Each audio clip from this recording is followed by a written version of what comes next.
Hello everyone, welcome to exam टेजी। आज की इस वीडियो में हम लोग डिस्कस करेंगे रिगार्डिंग साउथ एशियन यूनिवर्सिटी। और आज की इस वीडियो में हम लोग बात करेंगे रिगार्डिंग एमए इंटरनेशनल रिलेशन। तो बहुत सारे ऐसे स्टूडेंट हैं जो ये पूछ रहे थे कि क्या साउथ का क्या एलिजिबिलिटी क्राइटेरिया है, सीट्स क्या है, किस तरीके से क्वेश्चंस पूछे जाते हैं। तो इसी सब के बारे में हम लोग ये बातें करेंगे और फीस सब के बारे में भी हम लोग देख लेंगे। तो जितने भी ऐसे स्टूडेंट हैं जो साउथ एशियन यूनिवर्सिटी का अगर अभी तक आपने फॉर्म फिल नहीं किया है, तो 31 मार्च ये आपका लास्ट डेट है फॉर्म फिल करने का। प्लीज जाके जल्द से जल्द फॉर्म फिल कर लीजिए। इसके साथ ही साउथ एशियन यूनिवर्सिटी के लिए एमए इंटरनेशनल के लिए अगर आपको प्रीवियस पेपर टेस्ट सीरीज चाहिए तो आप लोग कॉल या मैसेज कर सकते हैं और उसका नंबर भी जो है आपको बताया जाएगा। तो सबसे पहले हम लोग देख लेते हैं इन टर्म्स ऑफ की मिनिमम एलिजिबिलिटी क्या है और क्या क्या चीजें आपको कोर्स का स्ट्रक्चर क्या है। तो जो मिनिमम एलिजिबिलिटी है यहाँ पे आप देखिएगा आपका कि 12 years of schooling plus 3 years. ये इसका मतलब ये हो जाता है कि अगर मान लीजिए कोई ऐसे स्टूडेंट है जिन्होंने बीटेक किया है तो वो भी एलिजिबल है, या फिर कोई ऐसे स्टूडेंट है जो मान लीजिए 12th के बाद जो है 5 इयर्स का एलएलबी किया है तो वो भी एलिजिबल है। तो एक तो ये हो जाता है मिनिमम एलिजिबिलिटी क्या है, तो आपका मिनिमम कोई भी सब्जेक्ट में ग्रेजुएशन होना चाहिए। दूसरा यहाँ पे ये दिया गया कि मिनिमम मार्क्स की अगर हम लोग बात करते हैं तो आपका 50% मार्क्स होना चाहिए। और कैंडिडेट हुए 4 इयर्स ऑफ बैचलर डिग्री और 2 years of bachelor degree and cleared first years of master program are also eligible. ये इसलिए क्योंकि किसी किसी जो अलग अलग कंट्रीज है, कुछ कंट्रीज में आपके 2 इयर्स बैचलर्स प्रोग्राम भी होता है। तो इंडिया के लिए अगर हम लोग बात करते हैं तो इंडिया में पहले 2 इयर्स बैचलर डिग्री होता था, 3 इयर्स बैचलर डिग्री है, 4 इयर्स है, तो मिनिमम 3 ईयर आपका होना चाहिए। और यहाँ ये नहीं है कि आपका सिर्फ पॉलिटिकल साइंस नहीं होना चाहिए, किसी भी स्ट्रीम में अगर आपका आपने ग्रेजुएशन कंप्लीट कर लिया है या फिर आप अपियरिंग स्टूडेंट है तो आप अप्लाई कर सकते हैं। वहीं अगर हम लोग बात करते हैं format of the entrance exam test paper का, तो सबसे पहला चीज जो है कि ड्यूरेशन ऑफ द टेस्ट। तो ड्यूरेशन ऑफ द टेस्ट है ये आपका 2 घंटे का एग्जाम होगा, और 2 घंटे का जो एग्जाम ये ऑनलाइन एग्जाम होगा।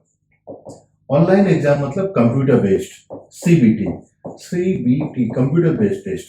अब बहुत सारे लोगों को ये भी लग जाता है कि सीबीटी का मतलब होता है कि घर बैठ के एग्जाम देना। ना, घर बैठ के एग्जाम नहीं देना है। वो कोरोना के टाइम में 1 साल हुआ था 2020 में, जहाँ पे आपको अपने स्क्रीन को कैमरा को ऑन करके एग्जाम देना पड़ रहा था। लेकिन अब क्या है कि कंप्यूटर बेस्ड टेस्ट होगा, वो एग्जामिनेशन सेंटर होगा जहाँ पे आपको ऑनलाइन जाके एग्जाम देना है। The question paper will consist of multiple choice questions that test applicants' understanding of the subject area, his or general awareness about South Asia and the world. तो question paper का जो अगर हम लोग बात करते हैं तो क्वेश्चन पेपर आपको 2 पार्ट में डिवाइड हो जाता है। पार्ट ए आपका कंप्लीट एमसीक्यू होता है, और पार्ट बी में क्या होता है, पार्ट बी में आपको पैसेज दिए जाते हैं और इसी पैसेज के बेसिस पे आपको फिर एमसीक्यू जो है ये क्वेश्चन पूछा जाता है। तो ये डिफरेंस हो जाता है अगर हम लोग बात करते हैं between part A and part B.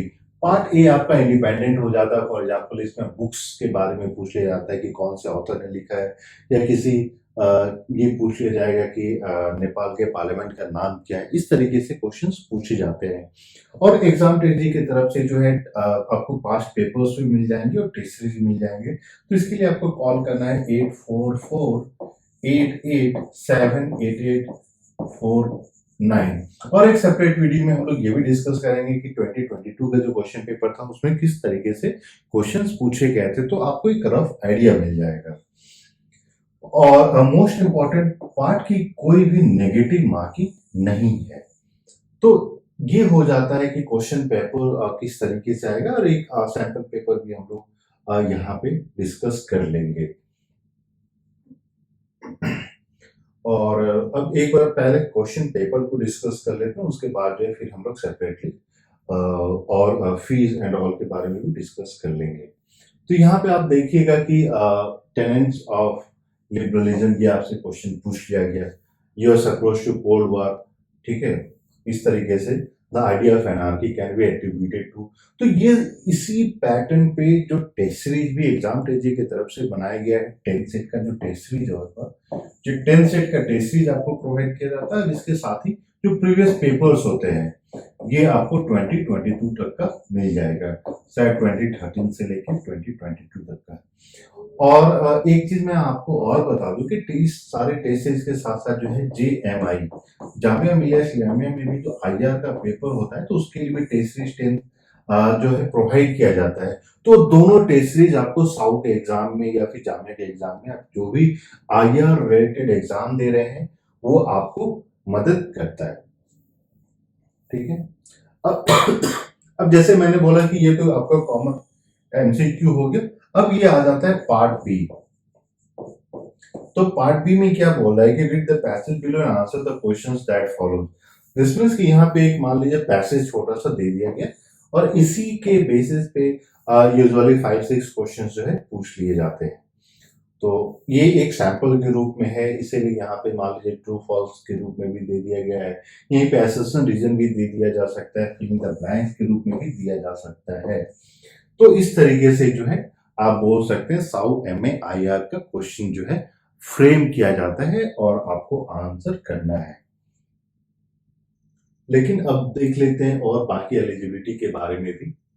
तो बाकी अगर हम लोग ट्यूशन फी के बारे में बात करते हैं तो यूजुअली ट्यूशन फी सभी कोर्सेज के लिए सेम ही है। तो ट्यूशन फी जो है अगर हम लोग मान लीजिए बात करते हैं इंडियन स्टूडेंट्स के बारे में, या फिर बात कर लेते हैं सार्क कंट्रीज के बारे में। अब एक चीज यहाँ पे ये है कि जो नंबर ऑफ स्टूडेंट्स यहाँ पे एडमिट होते हैं ये सभी कंट्रीज से, जितने भी आपके जो सार्क नेशंस हैं उससे एडमिट किए जाते हैं। अब इंडिया का जो है 50% सीट है, यानी 50% सीट है। जिसमें जब टोटल नंबर ऑफ स्टूडेंट जो आपके MAIR में होंगे तो उसमें 50% इंडिया के होते हैं।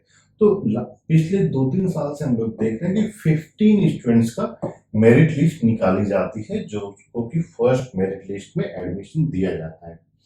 तो वहीं अगर हम लोग ट्यूशन फी की बात करते हैं तो 440 या 880 आप पर सेमेस्टर मान के चलिए। और वहीं पे जितने जो होस्टलर्स हैं उनको जो है 500 पर सेमेस्टर या 1000 पर ईयर जो है आपको एक्स्ट्रा देना पड़ता है रिगार्डिंग द फूडिंग, लॉजिंग या जो भी आप बोले। एडमिशन फी जो है प्लस आपका एक वन टाइम एडमिशन फी हो जाता है 100, सिक्योरिटी डिपॉजिट हो जाता है $100 प्लस स्टूडेंट एड पर सेमेस्टर, तो ये कुछ भी नहीं है। हाँ, तो ओवरऑल कंपेयर कीजिएगा अगर आप बाकी अगर JNU से, तो थोड़ा सा जो है ये एक्सपेंसिव हो जाता है। लेकिन साउथ की तरफ से क्या है कि बहुत सारे स्टूडेंट को जो डिजर्विंग स्टूडेंट होते हैं, जो ऐसे स्टूडेंट हैं जो लो इकोनॉमिकल फैमिली बैकग्राउंड से आते हैं, जिनका फैमिली इनकम कम है, तो उनको स्कॉलरशिप भी प्रोवाइड की जाती है। हाँ, कंडीशन ये है कि उनको एकेडमिक जो आपकी स्कोर्स हैं वो अच्छे होने चाहिए, तो वो सारी फैसिलिटीज भी प्रोवाइड की जाती है। प्लस यूनिवर्सिटी का अपना हेल्थ इंश्योरेंस है, तो वो सारी चीजें है, ठीक है। तो ये सारा आपका इंपॉर्टेंट हो जाता है इन टर्म्स ऑफ अगर हम लोग बात करते हैं ट्यूशन फी एंड ऑल। अब कंट्री वाइज कोटा अगर आप देखिएगा तो यहाँ पे ऐसा कोई डिटेल कोटा नहीं दिया गया है, लेकिन यहाँ पे बस एक ही चीज दिया गया कि not more than 40%, sorry not more than 50%। This means कि not more than 50% of the student will admitted from the host country। अब होस्ट कंट्री इंडिया है, होस्ट कंट्री इंडिया का मतलब हो जाता है कि साउथ एशियन जो ये यूनिवर्सिटी है ये न्यू दिल्ली में लोकेटेड है। तो अब न्यू दिल्ली में लोकेटेड है तो दिस मीन्स कि India become the host country, ठीक है। अब यहाँ पे आप ये देखिएगा कि ये सब कुछ टर्म्स एंड कंडीशंस हैं, लेकिन अगर आप इंडिया से बिलोंग कर रहे हैं तो these are not applicable to students of India. तो ये कुछ मेजर कंसर्न था जो बहुत सारे स्टूडेंट को नहीं पता था, तो हम लोगों ने सोचा कि एक बार आप लोग से डिस्कस करके ये सारी चीजें बता दी जाए। और उसके अलावा भी आपके पास कोई और क्वेरी है, क्वेश्चन है जो आप पूछना चाहते हैं, तो आप लोग कॉल या मैसेज करके पूछ सकते हैं। नंबर है 8448878849। और इसके अलावा अगर अगर मान लीजिए आपको टेस्ट सीरीज क्वेश्चन बैंक कुछ भी चाहिए तो आप लोग कॉल या मैसेज करके पूछ सकते हैं। कोई स्पेसिफिक क्वेरी है तो आप वीडियो के कमेंट में जाके भी कमेंट कीजिए और I will try to answer it as soon as possible. और अगर वीडियो पसंद आया तो प्लीज़ लाइक कर लें और चैनल को अभी तक अगर आपने सब्सक्राइब नहीं किया तो प्लीज़ सब्सक्राइब कर लें सो दैट जो भी लेटेस्ट इंपॉर्टेंट अपडेट होता है वो सारा आपको मिलता रहे। Thank you and we wish you all the best.